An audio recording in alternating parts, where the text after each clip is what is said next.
Hello, beautiful friends and book lovers. I hope that you are all doing well. If you are new to my channel, my name is Heather and I review books here on Heather's Book Review. I mainly read and review thrillers, but every once in a while there will be just the random fiction novel that is super hyped up that I just have to get my hands on. And today, I'm kicking myself because I do have a copy of Long Bright River, a physical copy, but my husband and I have been traveling from the Chicago suburbs where we live to Michigan back and forth, and right now we're at home, hence my favorite little area here to film, and I did not bring the book with me.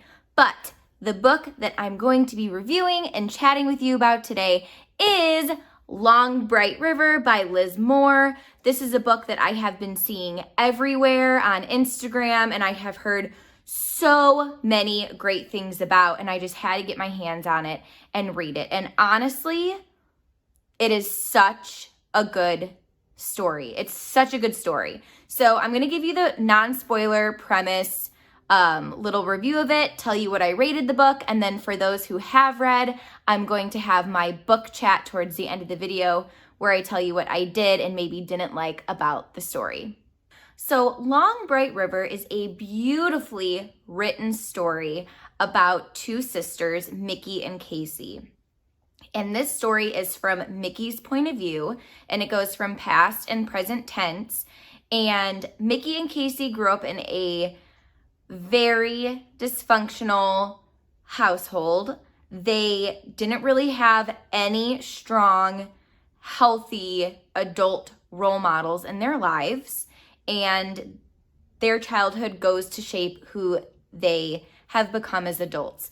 So Mickey was always more a character who loved to just try her best at life. She wanted to do the right things and she wanted to succeed and reach her goals, whereas Casey, her younger sister, I think there's only like a year or two difference between the two. Casey was always more like the rebel. She wanted to fit in.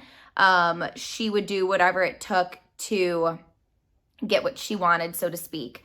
So the story starts off with Mickey has become a police officer and Casey is a drug addict, and they both live in the same area around Pittsburgh, I believe.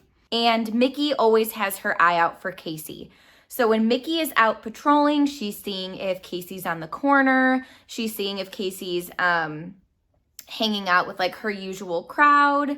And she just likes to keep an eye on her even though they are no longer close. So both sisters deal with struggles throughout the story, very different struggles. But the story comes together with how their lives are entwining now. There is a string of deaths going around, and all of the women are drug addicts that are dying. However, there is some evidence of foul play. So Mickey is trying to decide, are these women actually dying due to drugs alone, or is there something suspicious that is going on? So this is a very real, very beautifully written story. I couldn't get enough of it. It's very suspenseful, and there are no chapters in the story, which I'm not used to. It just tells you if it's then or now, in terms of like what's going on in the story, which I actually didn't mind. The story touches on issues that are so prevalent in today's society, and it gives the reader a very raw and vulnerable look into drug addiction and what drug addiction does to not only the person, but their family and their friends and their circle, and it's very sad. I've never really read a book like this before, and I thought that it was extremely eye-opening. The story also touches on a very sad and broken family dynamic and how certain situations, when they happen in childhood, what changes and how the family can progress even into adulthood. And it was just so powerful, you guys. It's such It's such a good read. And while I'm used to a very fast-paced thriller with a serial killer or, a crazy wife or husband and something crazy going on, this was the complete opposite of what I normally read, but I was still so invested in the book. I wanted to know everything that was going to happen, and it's a very big book. I wish I had it here, like I said, but I think it's like close to 500 pages, and normally I read books around like 350 to 400. So this took me a little bit to get through, but not in a bad way. It was just, it's so good. Character development is fantastic. Like I said, the story is from Mickey's point of view, and I felt like I personally knew her. Liz Moore did a fantastic job just creating the vision of Mickey and what Mickey stood for, and it was really, really well done.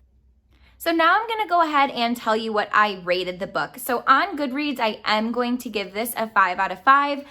The faults that I did find in this book were very, very few, and I could not justify not giving it a 5 out of 5. It's a very well-written, gripping, powerful novel, and I recommend it to anyone and everyone. For my personal rating, I'm probably going to give it a 9 out of 10. I'm not going to fault it on the length. I can't justify, the length going into my own personal rating.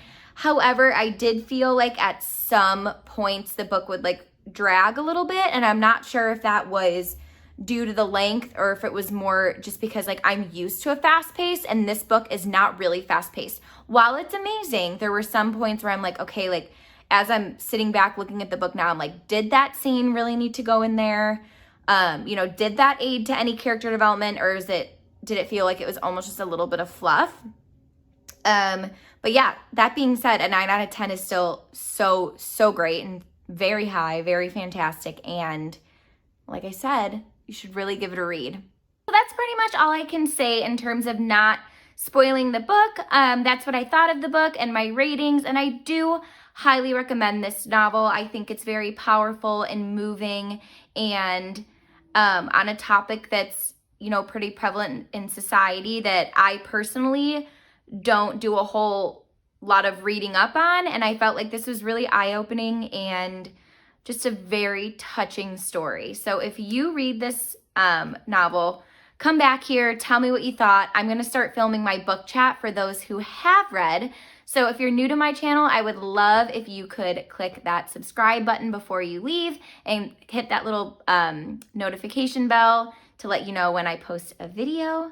And yeah, let's just go ahead and get started with the chatting. So Mickey's broken relationship with Truman at the end of the story was so heartbreaking for me. I felt like their friendship and relationship, just the trust was really broken multiple times at that. And I just felt like it was super sad because he was always such a great role model for her. And when she doubted him, I just was feeling so angry because never once did I think that he was the person behind all of these murders. And I was so sad for Mickey that she was at a place where she honestly did consider him and, was checking up on him. And that whole part was just really sad for me. Also, I did not see the twist coming that Thomas was not Mickey's son, and was actually Casey's son. That part blew my mind, but then honestly, it made so much sense when that was being talked about in the story, just like how Mickey was with Thomas. And I don't know, I didn't see it coming though, but I felt like it added a lot of depth to Casey's character, which I really appreciated because I felt like we had so much of Mickey, and it's hard when the novel is only told from that one point of view, but I felt like I really gained a huge insight into Casey as a person once I found out that whole backstory with Thomas.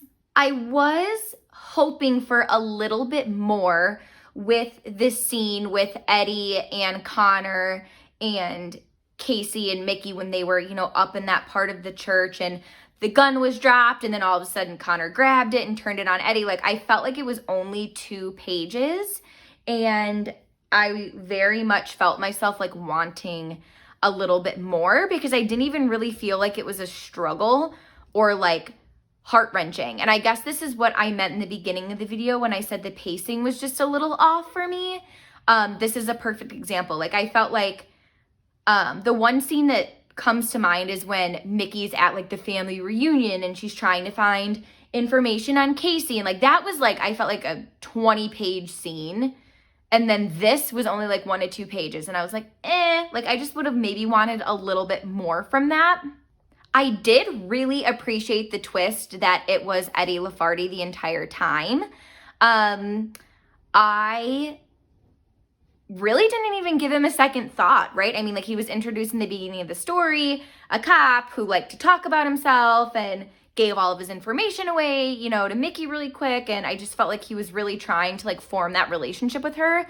And she was like absolutely not having any of it. But I did really appreciate that twist that it was him doing these murders all along. It kept me guessing, but it also made sense when that you know, piece was finally put into the puzzle. I also just probably my ultimate favorite part of this whole story was the fact that Mickey, no matter what, had that love for Casey. And it was just so heartwarming for me, because no matter what happened or what Casey did, or, you know, she was just always looking out for her. Like, even her occupation, I feel like, was centered around Casey's well-being, and just the two of them together and their story was so heartbreaking, but at the same time, it's just so beautiful. All right, you guys, so that is it for my book review and rating and book chat on Long Bright River. Please leave in the comments below what you thought about this book. If you want to read this book, if you had some of the same thoughts that I did in the book chat. I'm going to go ahead and film another review right now on The New Husband by DJ Palmer. So if you are interested in hearing my thoughts on that video, please go ahead and watch it, and I'll see you in my next video. Bye, guys.